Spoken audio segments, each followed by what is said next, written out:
Бір үзім нан.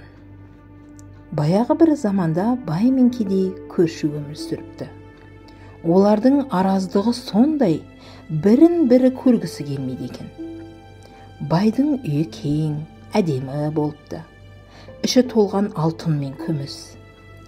Ал кедейдің үйі ағаштан жасалған, төбесін бұтамен жапқан қора екен. Алтын мен күміс түгілі нанын әзер тауып жепті. Егін егіп, оны суарып, күтіп, орып, өз күнін өзі көріпті. Бір жылы көктемде алапат су тасқыны болады.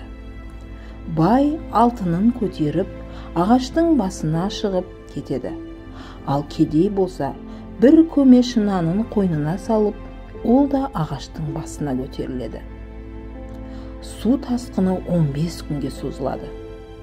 Бір күні қарны ашқан бай кедейге: «Әй кедей, сен мына бір кесек алтынды ал да, маған бір үзімнан бер», дейді. «Жоқ, алтының өзіңе, нан бере алмаймын», деп жауап береді кедей. Екінші күні бай кедейден тағы да нан сұрайды. «Алтынымның жартысын берейін», дейді ол бұл жолы.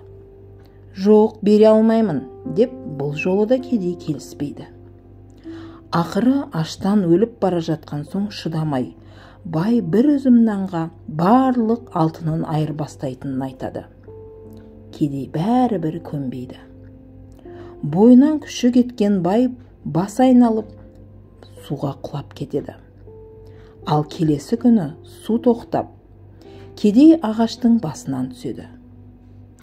Халықтың алтын күміс тас екен, арпа бидай ас екен дейтіні осыған орай айтылған екен.